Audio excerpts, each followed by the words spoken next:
All right. Welcome to what is it? Week 12? Week 12 of semester 2. This is the first real week that we are starting our true crime nonfiction unit. We're looking at the Lizzie Borden axe murder trial case. Last week we went over a bunch of rhetorical strategies for persuasion, argument, bias, tone, all those things. A lot of that was stuff that you went in depth in last year, sophomore English, and then we just kind of refreshed our memory on all of that.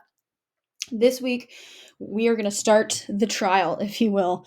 We are looking at this case of Lizzie Borden that happened. It was a true thing that happened, true case, true crime, obviously, in 1892.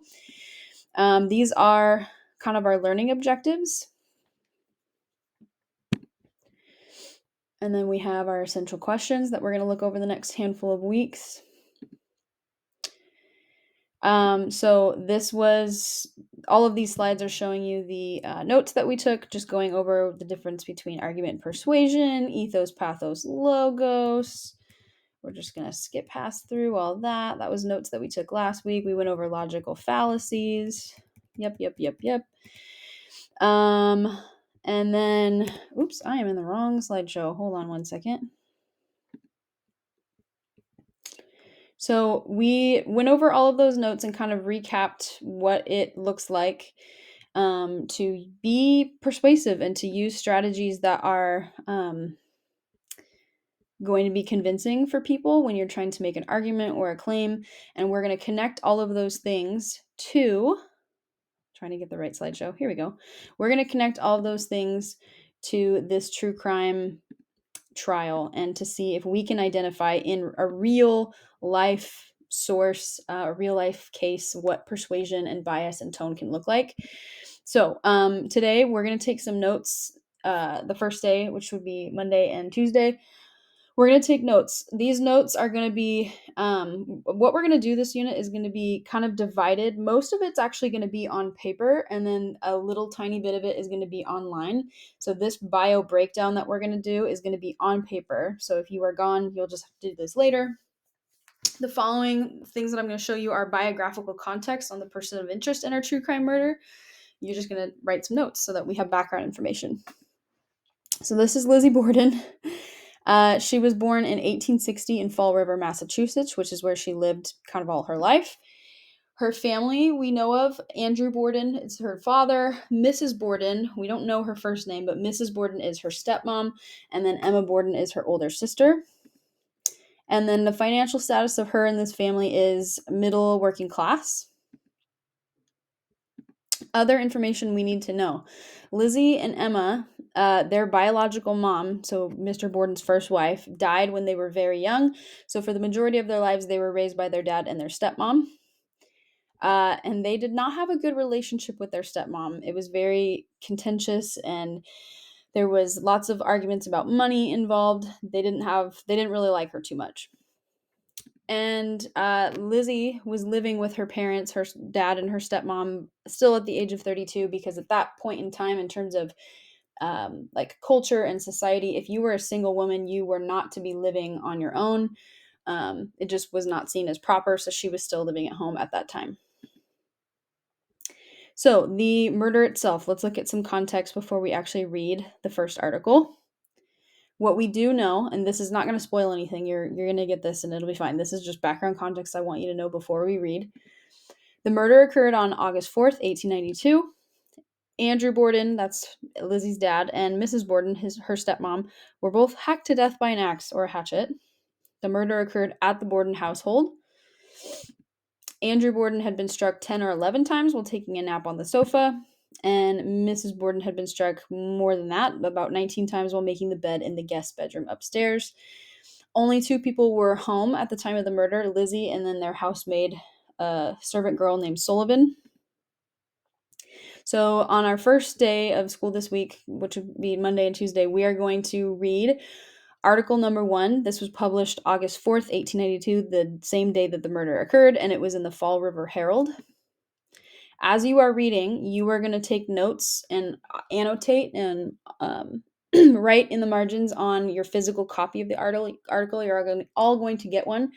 The first thing you're going to do is you're going to highlight in yellow the two most important sentences in each section. So read section by section, and once you finish a section, just whatever sentences really stand out to you, I want you to highlight them.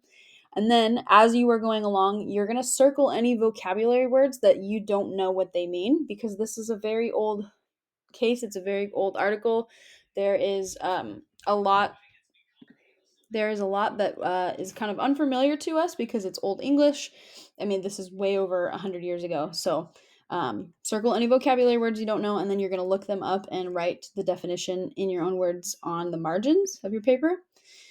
So after we have gone through and read, we're going to look at possible suspects. We're going to kind of keep track of what we're seeing so far. So first off, whoops, my bad, going backwards. First off, we have the Portuguese. This is Alfred Johnson, the Portuguese, and then the business associate. So the Portuguese man is a employee, somebody that works on the farm that Mr. Borden owns. This quote is from page 2. It says, "A clue was obtained, however. A Portuguese whose name nobody around the house seemed to know has been employed on one of the Swansea farms owned by Mr. Borden. Alfred Johnson, the man who had charge of her father's farm, was held in the highest respect by Mr. Borden. His name was Alfred Johnson, and he trusted his employer so much that he left his bank book at Mr. Borden's house for safekeeping." Interesting. And then the business associate. Some 2 weeks ago, a man applied to Mr. Borden to the lease of a store on the South Main Street that was vacant. ... There's some sentences in between that. Miss Borden thinks that the party wanted the store for the sale of liquor, and her father refused. So these are, at the time of the article, the 3 suspects that were believed to be responsible for the murders. The second thing you're going to do is, you don't have to read it word for word entirely and slowly like you did before, but I want you to go back over the text, and you are going to circle words and phrases that have a specific tone. If you remember, we've learned about what tone is. Tone is, you can think of like emotion words, things that would give you like the sense of the mood, the vibe, if you will, of the article. So we're going to go through and do that, and then we're going to talk about it. So as we are looking, we see words and tones that look like this: venerable citizen and his aged wife, hacked, drunken farmhand, news spread like wildfire, dastardly crime. These are all very sensational words. They're meant to kind of like attract attention to the murder, and kind of like when you're in line at the grocery store and you're looking at a what do you call it, like a gossip magazine, and it just has all these really crazy titles to kind of get your attention. We'll take a break. On the back of your article, you are going to write down a list of everything that we know about Mr. Borden based on what we have read in Article 1. This is what we know about him so far. He owned a farm called Swansea, or multiple farms. Mr. Borden had a trusted relationship with Alfred Johnson, one of his employees that kind of looked after the farm. He trusted him so much that he left his bank book at his house. Oopsie, sorry, I keep going backward. Mr. Borden was almost 70 years old when he was killed. He had been married twice. He had 2 daughters with his first wife, and that he was a very wealthy man. He was the president of a bank and had a lot of real estate investments. So we're going to end class on Monday and Tuesday by starting to fill out our evidence log to show you kind of what that looks like. This is going to be in Canvas, so this is like a document that you will turn in eventually, but once we get through the whole case as it is, you're going to go through and you are trying to collect different pieces of evidence that we get from these articles that are pulled out. So here's an example of evidence: no weapon found, nothing disturbed in the house. So you write that down. Where did you get it? What article? Because we're going to look at several. So you would say Article 1, and who like revealed that information. And then the comments, like what does that tell you? Why do you think that's an important piece of evidence? All of that. So, okay. And then on, let's see, what would it be? Wednesday and Thursday, we're going to look at article number 2. This was published 3 days after the murder, August 7th, 1892. This was in the New York Herald, which means we're starting to get out from just the state of Massachusetts where the family lived. Some new characters that we're going to see, characters just meaning people because this was a real case: servant girl Sullivan, chief of police Hillard, detective Hanscom, medical examiner Dolan, Dr. Bone, who is also the neighbor of the Borden family, and then John Morse, who is the brother-in-law of Mr. Borden, but that would be brother of his first wife, not the stepmom that was murdered. So, similar to what we did with Article 1, you're going to go through and highlight in yellow the 2 most important sentences in each section of the article. You're going to circle any vocabulary words that you do not understand and write down the definitions. And then we are going to talk through together what are the new developments to this story. So, we've got 5. 1, it is suspected that Mrs. Borden was actually murdered an hour before Mr. Borden. In the first article, the first day that murder happened, we were told that there wasn't really a difference told, but now they are saying that it happened an hour before. That bogus letter that was mentioned in Article 1, they never found evidence that it existed, but apparently Lizzie claimed that it did because she said she called for the servant girl and not her stepmom when she stumbled upon her dad in the living room. And that's why, because she believed that her mom was not there, her stepmom was not there. John Morse, the brother of Mr. Borden's first wife, was staying as a guest at their house the night before. He wasn't there the time the murder happened, but he was staying at the house the night before. Andrew Borden, Lizzie's dad, was worth about $500,000, which at that time back then was about $163 million. Not bad.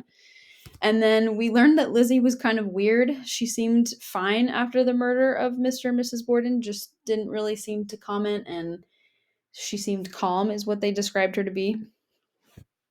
So now again, we're going to go through Article 2 and look at the tone, the words, and try to see, is there any bias that is being shared in this article, or is it purely objective?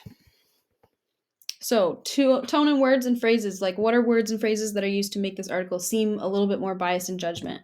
Here are a few. All that seems to rest on good authority, would have been impossible for an outsider to know, it is inconceivable, the case no doubt is pretty dark, often given to fits of sullenness, I cannot imagine.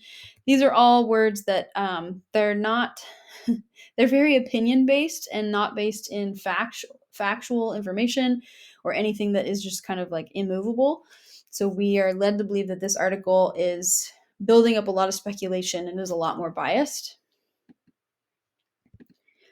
So we are going to continue filling out the evidence log for Article 2, adding more to it.